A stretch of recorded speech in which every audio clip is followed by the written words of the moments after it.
Generally, the perspective is that the direction of travel for English as a subject is not a good one. It's a backwards travel rather than a progressive forwards travel. It would be easy to blame one man for that. I'm going to do that. No, I'm not going to blame Mr. Go for everything, but it's no coincidence that he has deeply held views about English and that he is, to our shame, an English graduate. So he claims to have subject knowledge, which is all you need to teach anyway, according to him. So, right back at the beginning of the coalition government, 2010, which I'm just going to touch on before I sort of show where the curriculums come from and what the problems are with it now, perhaps. Gove made very clear in his first speech to conference, you will have seen that the first Tory conference he spoke as leader of or the Secretary of State, made very clear what his agenda for English was. The great tradition of English, Dryden, Pope, Swift, Byron, Keats, Shelley, or Austen, Dickens and Hardy, which is basically the Key Stage 3 curriculum now, should be at the heart of school life. Well, I don't know what your experience is, but if you try to teach Dryden to kids, it's a short lesson and not much fun. He also said it's every child's right to be taught how to communicate clearly. Thousands of children, according to Mr. Gove, left, even the brightest, without being able to compose a proper sentence, ignorant apparently of basic grammar, incapable of writing a clear and accurate letter. And he blamed the previous administration for that, for taking out SPAG, spelling, punctuation and grammar from the GCSE. So he was very clear. He singled out English as a subject in his very first speech to the conference as the Secretary of State. So as English teachers and as a community, we were already worried about where he was going to encourage the policymakers to take English as a subject. You'll know that what happened then, there was an expert panel was put together to review it, and actually they were quite interested in what came out from the expert panel report. And I just want to touch on that to say some of the positive things we felt might be in the new curriculum, but actually then how some of those were ignored. The expert panel had Mary James as the English expert on it, and we met her, we spoke to her on a number of occasions, representatives from NALDIC, to give our view about the curriculum. And we tried to be very positive, we tried to engage with what was going on. You'll know that they did an international comparison. They looked at quite an eclectic range of curriculums from what they called high-performing jurisdictions, Alberta, Massachusetts. They looked at the Hirsch Core Knowledge Curriculum, which, if you don't know, is a very detailed year-by-year prescriptive curriculum for what children should know by each of their years in a kind of chronological sense. And they looked at the form of national curriculums, national strategies. I put a little star there because English teachers I know, and I constantly pick up on grammar in terms of EAL specifically, but in the core knowledge curriculum, which you can Google and look at, 7th grade, which is about 12, 13 years old, this is just an example of what kids are supposed to know. And I show this to English teachers, and generally their faces go white and the blood drains out of them because they don't know this themselves. And one of the big concerns about the curriculum and its emphasis on grammar is actually subject knowledge of teachers, English teachers who aren't trained very well in knowing about grammar, how to teach grammar, and then chucking a load of grammar terminology at them. Things like indirect object, apposite, predicate, nominative. I'm sure you guys know what that is. I don't know what a predicate nominative is, so I will confess my ignorance now. And if Mr. Gove hears this, I'm sure he will take that as evidence of Nate being, I don't know what, too progressive or liberal. But it's just an indication of where the direction was from the expert panel. And they said some interesting things that weren't really very revelatory. Children should be read stories, apparently. Who knew? Children need to understand what they're reading. Thanks for that. There should be more genre for reading and writing. They did say that was interesting because they did pick up that too many kids in primary in particular were writing so many different genres that it was just becoming ridiculous. And they wanted to read more, write less, which was an interesting point. Although they did say they wanted more focus on non-fiction writing, a bigger focus on spelling, punctuation and grammar, but a reduced number of writing genre. Now, what they said about speaking and listening was crucial, and I want to pick this up because it's one of the massive problems with the new curriculum is the way speaking and listening is treated within the English orders. They said, the expert panel in their report, speaking and listening was critical at every stage, and no NALDIC member would disagree with that, and no teacher, I believe, would disagree with that. What they said about oracy was really interesting to us because they picked up key NALDIC work. They looked back to the Bullock report, the section on language across the curriculum written by our past NALDIC chair, James Britton, and they looked at the National Oracy Project, which NALDIC was heavily involved in. And we looked at that and thought, well, good. They're looking back to good practice, good evidence-based practice from the past, and they're going to pick that up in the new curriculum. So we were quite happy at this point. The centrality of oracy across the curriculum was affirmed in the expert panel report, and they said oracy would be central to all programmes of study across the curriculum. both the core and the foundation subjects. So we were encouraged by this, and very encouraged by the notes in the expert panel report that said teachers need proper professional development to develop their skills to be able to teach oracy across the curriculum well. So they made that very clear that professional development and support was critical to make oracy across the curriculum work well for teachers and for children. So this, we thought, well, great, this looks pretty good. And they said some encouraging things about assessment, and I will mention assessment even though I'm talking about curriculum, because we know the two things can barely be divided. That's the history of the last 25 years, at least in this country, is that assessment tends to wag the curriculum dog. But they said there's an obsession with levelling, which we thought, yes, we recognise that, and the pupils are more concerned with what level they're at than what they actually know, can do and understand. And we applauded that sentence from the expert panel report, and the way that's played out, obviously, is to have levels removed, although what's going to take their place is perhaps slightly more concerning. What they did advocate was a high expectations for all, and again, nobody is going to disagree with that. So the expert panel report that we looked at very closely, that we fed into, we were quite encouraged by that, and so we weren't too worried, thinking about what might come out in the curriculum. And since then, obviously, there's been various iterations of the new programmes of study for English, and now we've got what are supposedly the final drafts at primary and secondary. And I'm going to say a few things that reflect, I think, the NALDIC members' views about the English programmes of study. Most of what it will be concerns, I think, rather than positive things. What you've got, obviously, at primary is now a yearly Key Stage 1, and Key Stage 2 is split up into 2-year sections. There is just one single page, more than was in the first draft, but there's only one single page that talks about spoken English. That is woefully inadequate in our members' views, generally. Reading is reduced to what they call word reading and comprehension. Writing is then talked about in terms of transcription and composition, which are quite obviously technical terms. And we have deep worries about many, many aspects of the primary programmes of study. First of all, in Key Stage 1, I'm sure many people will be aware, this almost exclusive emphasis on systematic synthetic phonics as the way to teach reading. I always say when I speak at events like this, and when I've got DFE people next to me, no English teacher, no primary teacher doesn't believe phonics are crucial in the teaching of reading. What they believe is it's one element of effective teaching of reading. That isn't how it's put in the curriculum, it's put as the only way, and this is the way it will be done. And that's deeply, deeply worrying, and it links to the assessment of that at the beginning of Year 1, which I'll mention later. There is a massive overemphasis on grammatical forms and terminology. If you haven't looked at it, I'm sure you have, the Key Stage 1 and 2 appendices, which list all the grammatical terms, and the glossary that defines all the grammatical terms that children and teachers need to know. The emphasis is overly, predominantly, let's say, on the terminology, knowing it, learning it, not actually thinking about how language works, being able to describe, if you like, or to pick it apart. It's the naming of parts by any other description. And there's no real evidence of any thinking about how that actually improves writing, or reading for that matter, or speaking and listening. There's a massive lack of breadth. There's nothing about media, which we fought for many years to get into the English curriculum. Very little about drama other than performance. They put a tiny bit in about improvised drama now in the new version, but it's still woefully inadequate. It's about performance, really, drama, script, reading.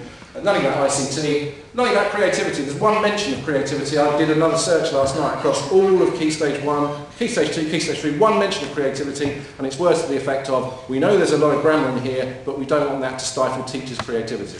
I kid you not, that is the only mention of the word creativity across all the programmes of study for English. It's funny, but it's beyond a joke, really. And there is a woeful underplaying of oracy, a woeful underplaying of the centrality of oracy that the expert panel group talked about in terms of its links to learning. All the stuff that was in the Bullock report that James Britton wrote about, the evidence-based research that he did on the links between language, thought, language development, reading and writing development, that is all absolutely missed. Oracy becomes a presentational skill rather than a cognitive development. In terms of the secondary programmes of study, they're very, very, very slim. So there are some positive things we think about that. The fact they are slim is good. They have some quite noble purposes and aims about what English should be doing. There's some talk about love reading, etc. But it's not really played out. It is supposed to allow schools and teachers freedom, but I'll come back to that right at the end because I think freedom is a very much a double-edged sword in the way it's talked about in policymakers' minds these days. But notionally, the fact that it is very slim at Key Stage 3 does seem to offer freedom. And we always say to secondary teachers when we talk, at least it's not the primary curriculum that you've got, and that's a reassuring thing for secondary teachers, but not very reassuring for primary teachers, clearly. In comparison, it's as if they didn't really play, they spent 2.5 days writing the Key Stage 1 or 2, and then they had 10 minutes left before they were going home for their trainings, and they thought, oh shit, better write Key Stage 3 curriculum now. It literally is battle beer, that kind of stuff. But again, the deep concerns about it, because okay, freedom's fine, but if it's not there, what happens? There's a very narrow definition of reading, nothing about multimodal reading, nothing about reading from screen, nothing about reading moving image text, simply about reading printed text, basically, literature. It's a very limited definition of writing, again, just pen, page, you write, you transcribe, you compose, nothing about different ways that people write, nothing about using and harnessing new technologies in writing, nothing about the exciting work that many of our members do, getting kids writing blogs, designing websites, etc. The motivational stuff for many children. Again, a massive neglect, nothing about speaking and listening. There's a paragraph, I think, on speaking and listening in the Key Stage 3 orders. And there's masses of stuff missing across Key Stage 1, 2 and 3. And this is my homophone or homonym, I don't know what it is, I'll have to check my glossary. But we have obviously a concept that we give teachers freedom, but if you don't put this stuff in the statutory orders, we are deeply worried that a lot of the good work goes and people become obsessed with what's there and ultimately, as I'll say in a minute, what's tested. So we worry about what's going to happen to some of the things we fought very hard to get into the English curriculum. Stuff like media, film, multimodal text, some amazingly brilliant work done by NATE members that is published through our journals and through our magazines. Innovative work, really inspiring teachers working to really inspire children to learn, love language in all its forms. That is not recognised or referenced at all. Nothing about ICT, nothing about drama reading beyond script reading. As I've said, nothing about creativity. All the stuff that we've talked about from the Ken Robinson's report from '99 onwards, it was never really taken seriously by the new Labour administration, but it's just been rubbished completely by the new policymakers. And as I've said, speaking and listening is simply a product. It's what you do with spoken language as you are able to present your case. In the new documents, there's a little bit more about group discussion, but again, it's a tiny, tiny element. It's nothing about how important developing language skills are, about the links between language and thought, and the development of your skills as a reader and a writer and a speaker and listener. This isn't me saying this is alone. Lots of people were very, very worried about this. Robin Alexander, you'll know, no doubt, he made very clear that it was only a partial attempt to implement talk across the curriculum when he referred to the expert group. A small step forward he referred to it as. The removal of the spoken language found from English, he said, is an error that, in my judgment, can't be allowed to stand. So Robin Alexander nailed his colours very firmly to the mast when he said that really what's happened in the curriculum is it hasn't reflected at all what the expert panel said about the importance of oracy.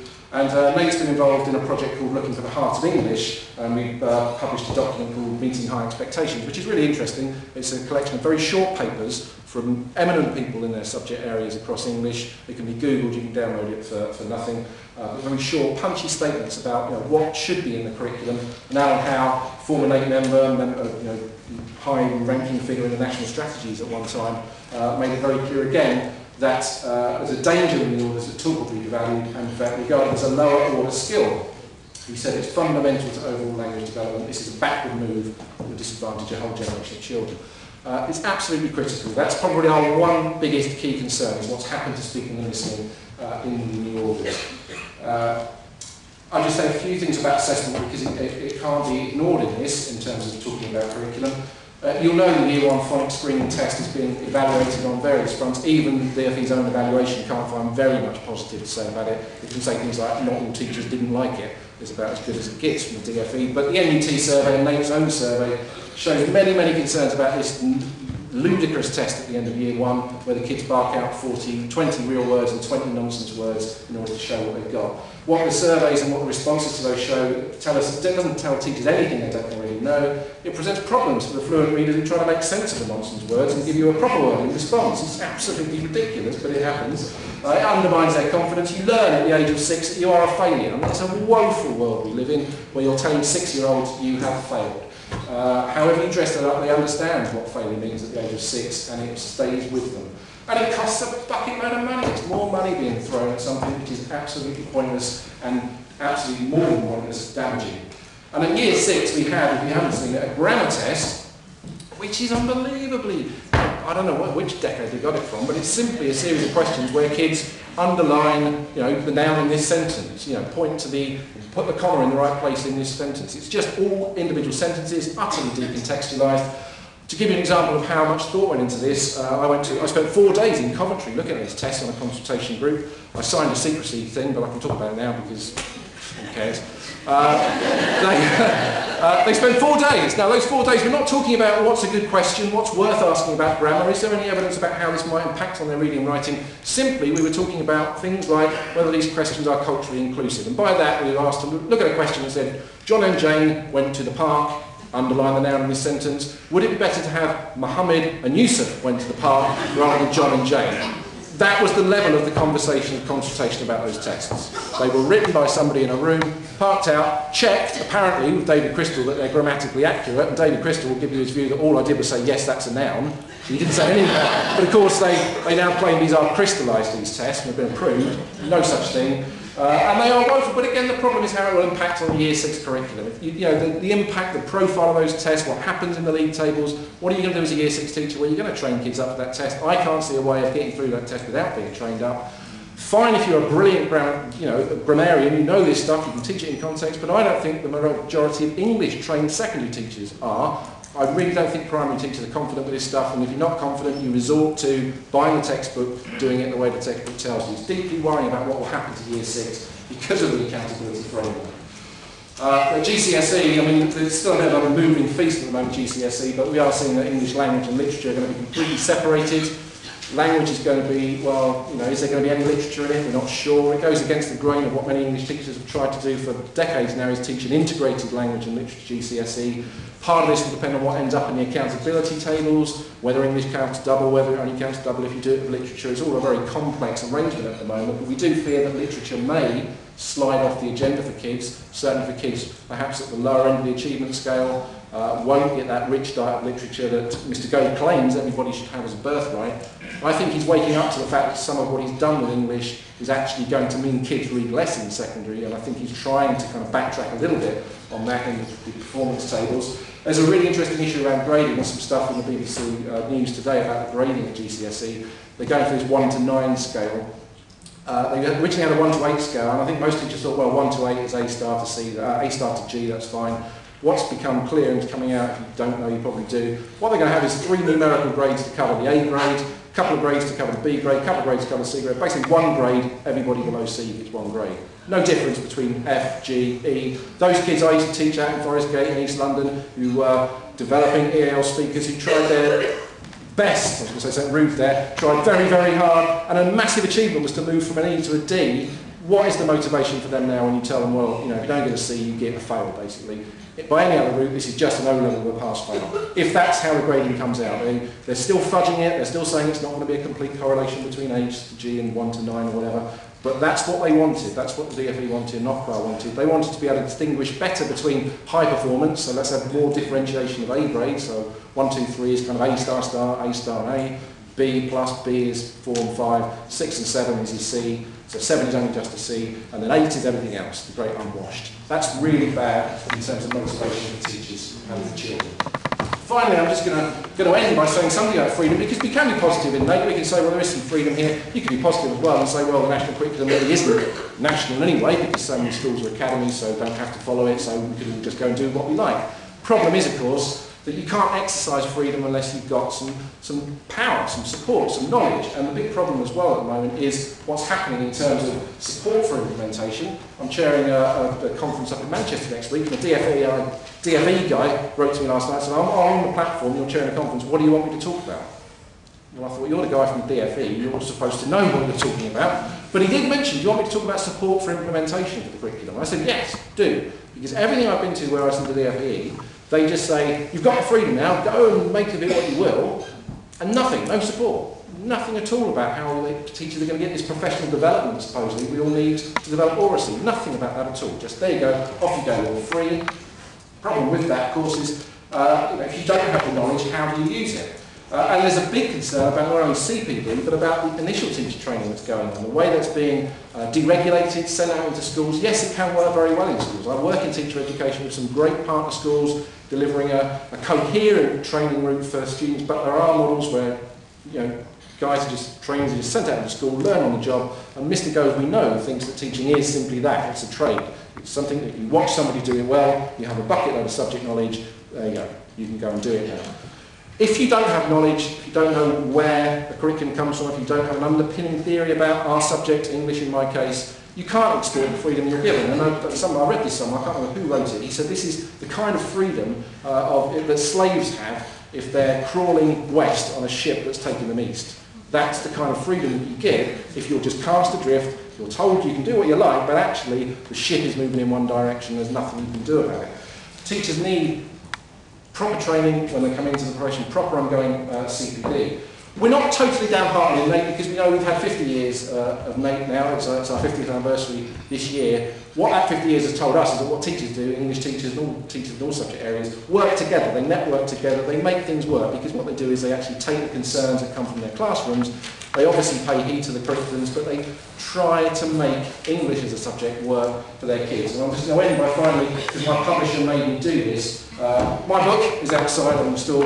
This is a history of LATE, the London Association for Teaching English, who formed in 1947. And it is a story about how teachers work together to actually make curriculum and assessment work for their kids in spite of policy makers. And that's what's happening now. What will happen, I think, over the course of the next however many years we're in this kind of situation is that we will be making English work for kids in spite of the policy makers rather than being empowered by them.